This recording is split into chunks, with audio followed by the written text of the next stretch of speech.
Students, आप सभी का मेरे लेक्चर नंबर 56 में सभी का स्वागत है। तो देखिए बच्चों, इससे पहले जो हमारी प्रीवियस क्लास हुई थी, उस प्रीवियस क्लास में हमने विभव मापी के बारे में पढ़ा। विभव मापी किसे कहते हैं, उसकी कंस्ट्रक्शन, उसका प्रिंसिपल, उसकी वर्किंग मेथड, इन सभी के बारे में हमने जानकारी ली थी। अब हम आज स्टार्ट करेंगे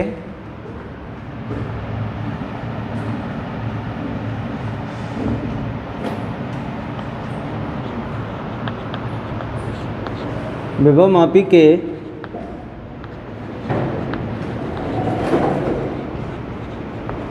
अनुप्रयोग। विभव मापी के अनुप्रयोग आ रही बात समझ में? तो आपके पाठ्यक्रम के हिसाब से विभव मापी के 5 अनुप्रयोग दे रखे हैं, जिसमें से हम सबसे पहले अनुप्रयोग को हल करेंगे। नंबर 1, विभव मापी की सहायता से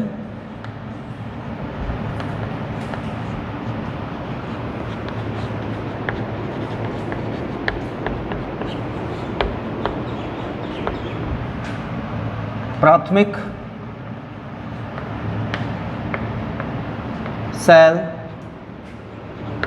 के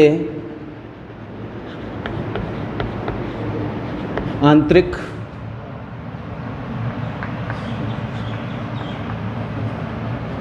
प्रतिरोध के मान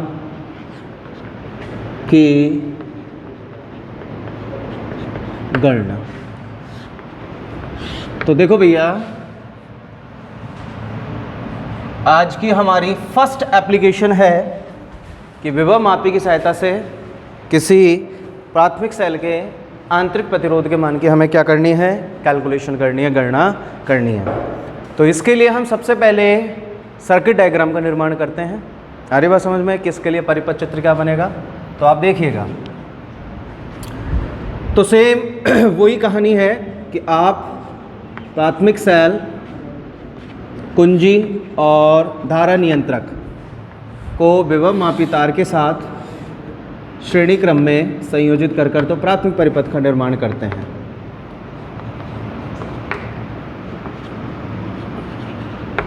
ठीक है, ये विभव मापी तार हो गया आपके पास। ये जिसका उच्च विभव वाला सिरा, ये इसका निम्न विभव वाला सिरा। तो ये प्राइमरी सर्किट तो आपको हर कंडीशन में बनाना ही बनाना है, इसकी पहचान होती है। अरे बात समझ में? ये वाला सर्किट तो आपको बनाना ही बनाना है। जो सेकंड सर्किट होता है ना, वो डिपेंड करता है टॉपिक पर। अब जैसे कि हम हमारे टॉपिक को पढ़ते हैं कि विभव मापी की सहायता से प्राथमिक सेल के आंतरिक प्रतिरोध के मान की गणना कर रहे हैं हम। तो हमारे पास कोई प्राइमरी सेल है, अब उसका जो इंटरनल रेजिस्टेंस है स्मॉल r, उसकी वैल्यू हमें कैलकुलेट करनी है। तो आप इसको रट्टा नहीं मारोगे, आप इसको समझोगे कि सर इसका सर्किट कैसे बनाना है, क्योंकि मोस्टली बच्चे सर्किट डायग्राम में गड़बड़ी करते हैं। तो देखो बेटा, ये आपको सर्किट दिखाई दे रहा है जो मैंने बनाया है, इसको प्राथमिक परिपथ बोलते हैं। क्या बोलते हैं? प्राथमिक परिपथ। और प्राथमिक परिपथ का निर्माण आप कैसे करेंगे? सेल, कुंजी और धारा नियंत्रक को विभव मापी तार के साथ श्रेणी क्रम में क्या कर देंगे? संयोजित। हर सिचुएशन में विभव मापी की अगर कोई भी कंडीशन होगी, उसमें इस सर्किट का निर्माण तो होना ही होना है। आगे अब जैसे कि मैं प्राथमिक सेल का आंतरिक प्रतिरोध ज्ञात कर रहा हूं, तो अब मैं क्या करूंगा? सेकंड सर्किट का निर्माण करूंगा। तो ये मैंने हमारे पास कोई अन्य सेल ले लिया, ये इसका पॉजिटिव टर्मिनल और ये नेगेटिव टर्मिनल। ये यहाँ पर एक गैल्वेनोमीटर कनेक्टेड है। ठीक है, अब इस सेल के पैरेलल में, मैं यहाँ पर एक रेजिस्टेंस बॉक्स, ठीक है ना, एवं एक अन्य कुंजी K2, ये हो गई K1 और ये हो गई K2।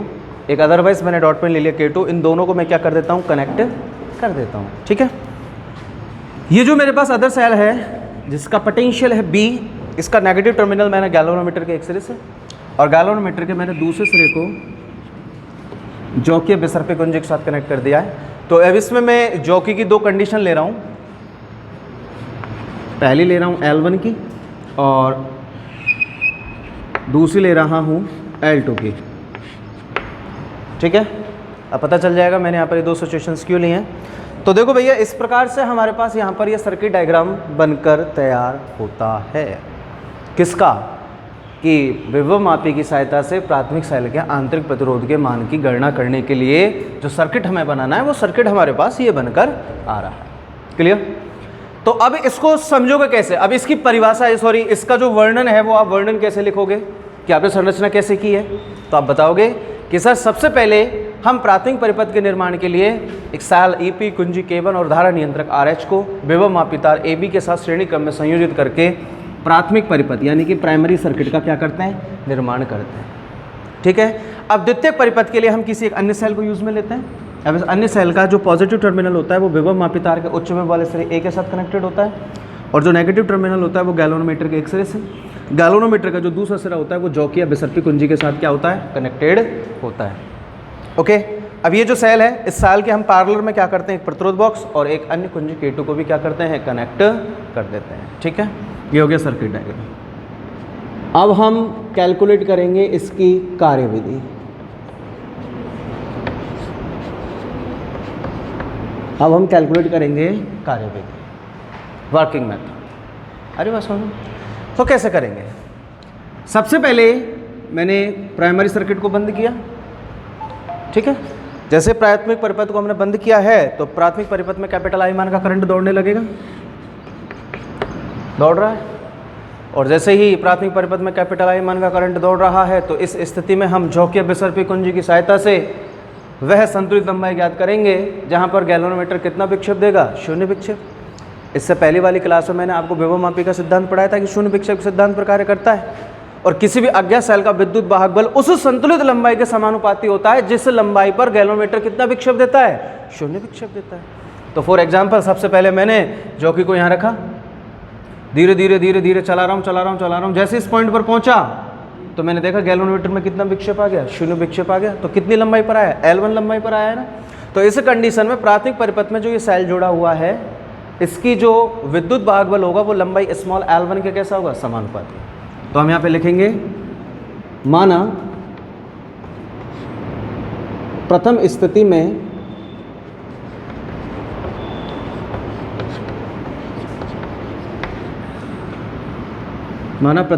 में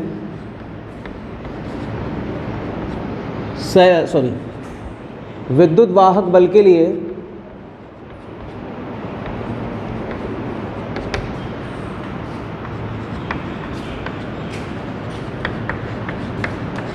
प्राप्त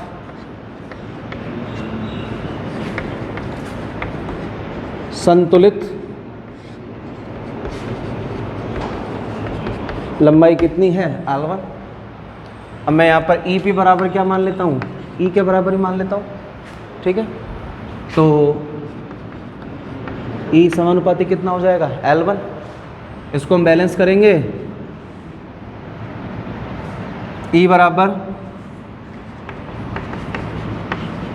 कितना आ जाएगा? XL1। ठीक है, that's equation number first. Okay, after all तो देखिए बेटा, पहली स्थिति के लिए आपने प्राथमिक परिपथ को बंद करके विद्युत धारा प्रवाहित की थी और इस सेल के विद्युत वाहक बल के लिए आपने जॉकी बिसर्पी कुंजी की सहायता से वह संतुलित लंबाई ज्ञात की थी जहां पर गैल्वेनोमीटर ने कितना विक्षेप दिया था? शून्य विक्षेप दिया था।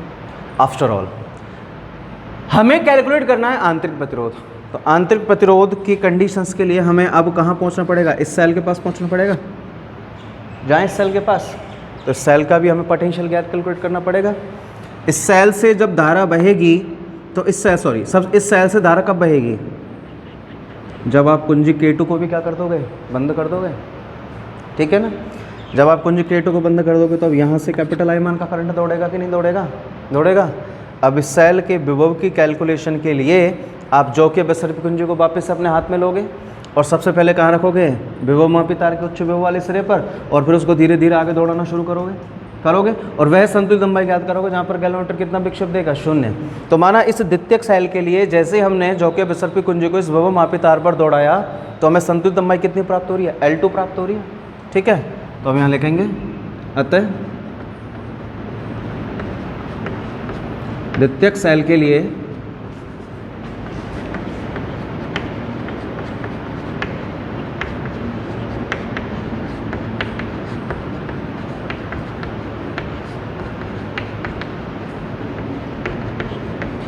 कितनी प्राप्त हो रही है, L2। तो इसके लिए मैंने पोटेंशियल कितना मान लिया, V। तो V समानुपाती L2, बैलेंस करेंगे तो V इसका में वो ही XL2। अब ये मत पूछना कि X क्या है, आप सभी जानते हैं X यहाँ पर क्या है, पोटेंशियल ग्रेडियंट, विभव प्रवणता है। ठीक है, अब देखो भैया, ये दोनों सेलों के लिए आपने समतुल्य दम्भ ज्ञात कर लिया और उनके विभव मापी के सिद्धांत से उनका पोटेंशियल भी आपने कैलकुलेट कर लिया। ठीक है, अब एक चीज़ बताइए कि जब हमने इस परिपथ में धारा प्रवाहित की है तो ऑब्वियस सी बात है सेल का क्या हो रहा है, निरावेशन हो रहा है कि नहीं हो रहा है, और हमें सेल का ही क्या ज्ञात करना है, आंतरिक प्रतिरोध ज्ञात करना है। तो हम ज्ञात कर सकते हैं, तो सेल के निरावेशन से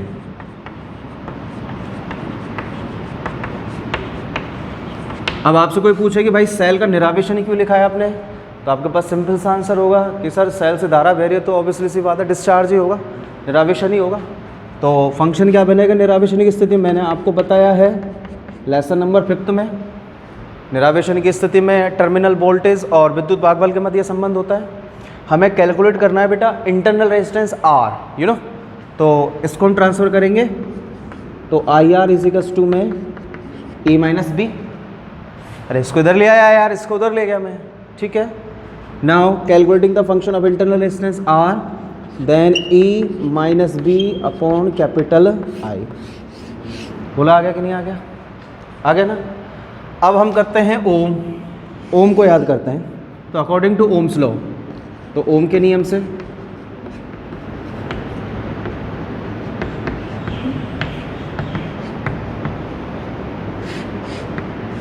ओम का नियम क्या कहता है, V बराबर IR।